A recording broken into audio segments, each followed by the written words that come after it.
What's up, guys? Orca's here, and today we got another video. Today we're going to be talking about Skeleton Crew episode 4, and this one, I mean, it's like kind of the same thing as the third episode, but I think this one worked a lot better in my opinion. It had more, stuff to, have importance. Like, I think there was more importance with this episode. Last episode, it was more of lore building and story progression, and this one was the same thing, but there was a lot more other stuff that happened with it, specifically with the characters. I think there was a lot more character progression, rather than, story and lore building, kind of just what you'd call a filler episode. You could kind of say, like, I don't even know if you consider these filler anymore. Like, these are just fun stories being told, like random fun stories being told, and they work pretty well. Like, they're not like Bad Batch episodes, the freaking one episode in Bad Batch season 2 where like the only thing that happens is that there's a tsunami. Like, it's not like those episodes, if you know what I mean. It has a lot more substance to them, I think, and this one again did a lot for the characters.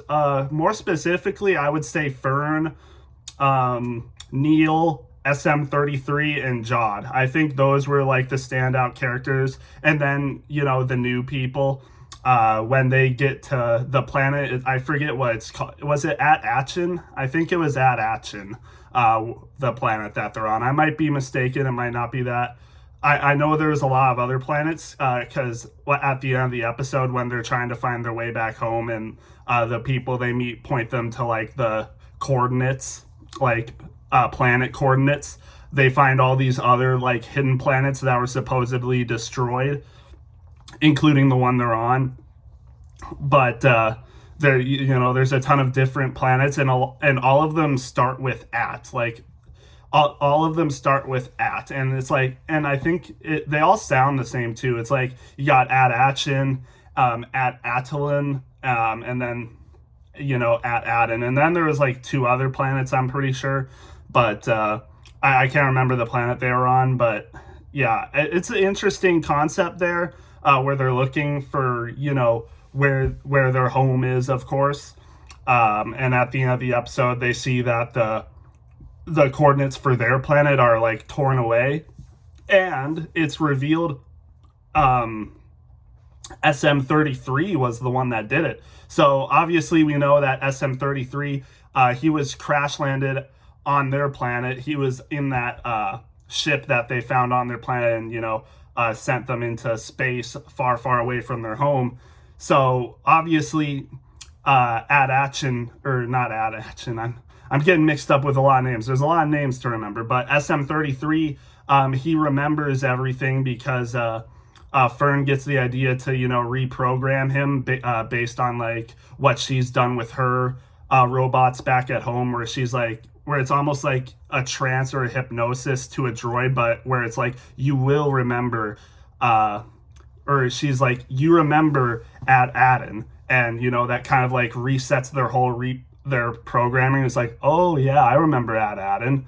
So it's kind of like, I don't know the word for it, but she makes him remember based on doing that, and he reveals that he was the one that destroyed the coordinates when they were finding their way to at Aden, and that's how they were able to, how SM33 and the pirates, his former captain, were able to find at Aden. But they crash landed, of course, and all the crew died, and except for SM33 himself, but he was shut down when that crash landing happened. So he reveals that it was the former captain that told him to not remember everything. The captain basically programmed him, like, in case if anybody found him, that he would be programmed to not say anything about Ad Aden and everything. But when Fern jogs his memory, reprograms his memory, he remembers everything, and he reveals he was the one that destroyed the coordinates, and then he also reveals that he's programmed to kill anyone that finds out about this. So he goes like Terminator mode. The direction for those scenes were like really weird. the direction for that scene was really weird. It was like a shaky cam. It was like really, I don't know what the word is, but cinematographers would probably know the definition for like whatever kind of editing or cinematography direction they were going for there. But it was really weird in my opinion. Like it was a weird scene. I'm not gonna lie. It reminded me like something of the Kenobi show. I'm not gonna lie with like the cinematography direction they did for that show. Just I mean, to be fair, that whole show's cinematography for the most part wasn't great. But this scene just stood out to me, like being like exceptionally kind of weird compared to the rest of the cinematography. But I can excuse that a little bit. But on to the rest of the summary of the episode. So the coordinates that Kim gave the people wasn't actually to Aden. It was to this other planet to apparently, because they need more information. Aden is such a secretively hidden planet that there's no direct coordinates that Kim even had for it. So they go to this different planet that seems like it's all in ruins and stuff, but there's still people that live on this planet. And they run into them. It's like a tribe of people. They're like warriors, and they're in a constant fight against this other clan.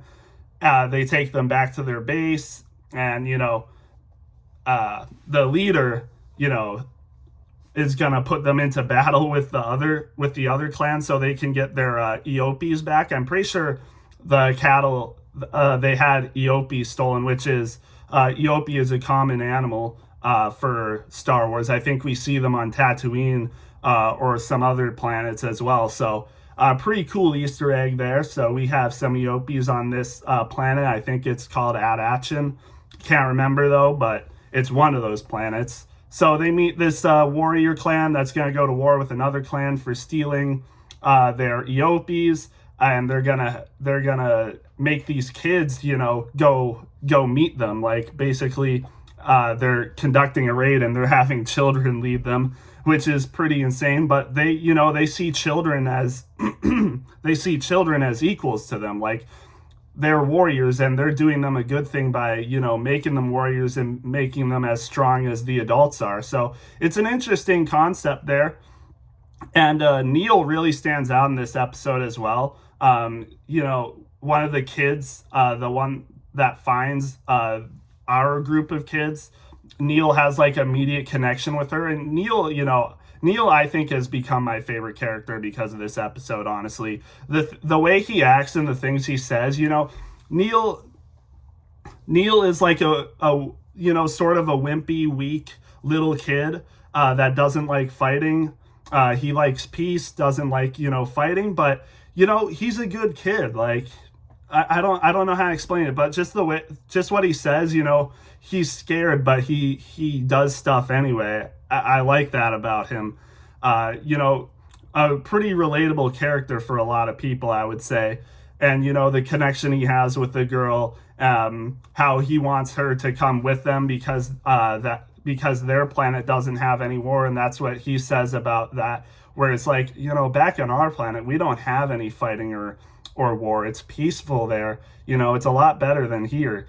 And he wanted her to come with them to the peaceful planet, but she's like, I gotta stay here and lead this tribe in the future.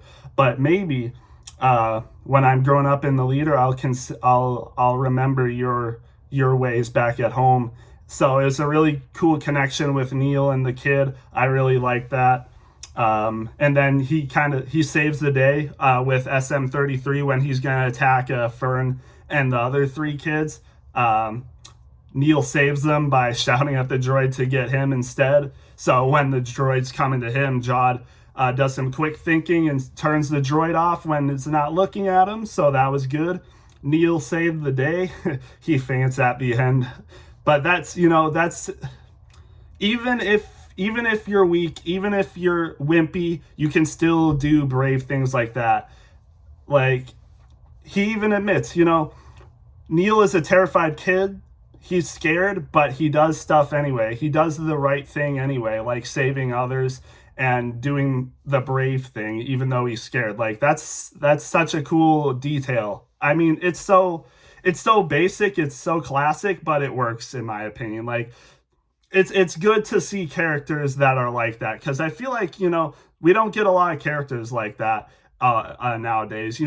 Some are like that, but we don't really get it clearly defined for us. But Neel is the perfect embodiment of a character like that, and I just think that's very cool. And then Jod again, very, we still don't know his motives. He could have just saved the kids because he still needs them, obviously, to get to the treasure. But Jod runs into the group of pirates, and apparently, off screen, he negotiates with them, because when the kids are going to raid the place, Jod appears instead of them, and he gives the Eopies back to them. So I don't know what he did off screen, but he did a good job at it. And the people of the tribe are like, well, what do you want in return for this? And he asks for the kids back. So I mean, it's a nice moment.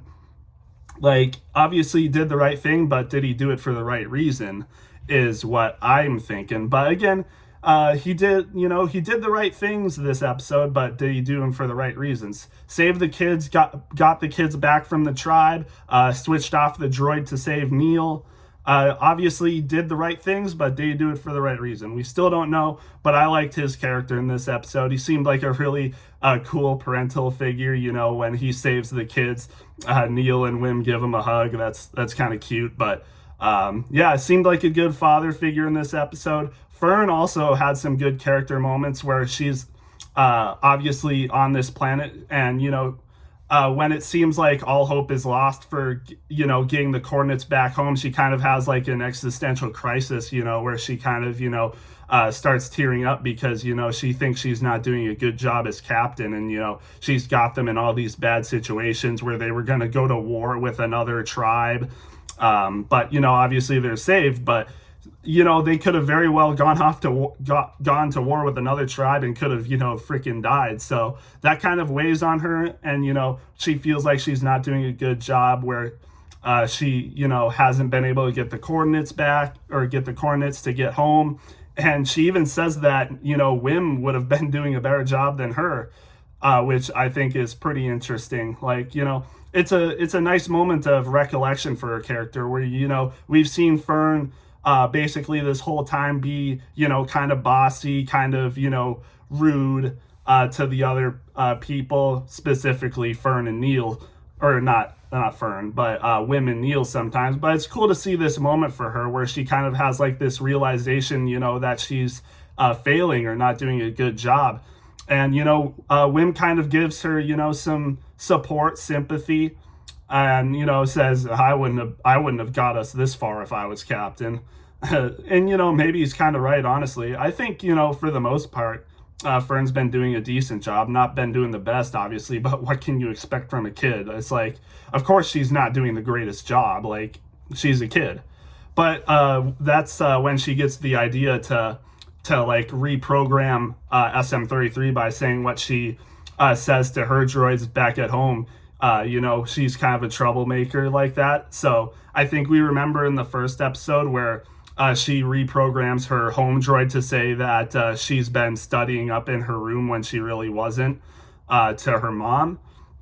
And she kind of gets that same thing where she's like, you remember what happened with Ad, and so that's when the droid starts remembering. So, Fern is pretty smart. Like, even though she knows that she hasn't been doing the greatest job, she gets the idea to do this, and she's progressed their story, because now that the droid's turned off, I'm assuming next episode they're gonna figure out where and what Ad is and what's happened there. So we'll see what happens next episode. We know that the kids still have to fight the pirates, Brutus and the gang, but we'll see what happens. I'm pretty excited for the rest of this show. I really like this episode. It might honestly be the best episode of the show so far.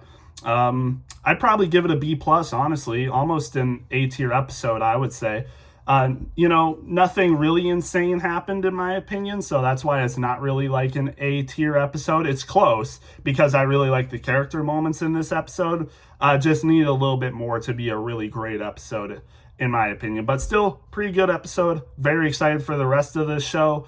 So we'll see what happens, and yeah, we'll see you guys in the next one.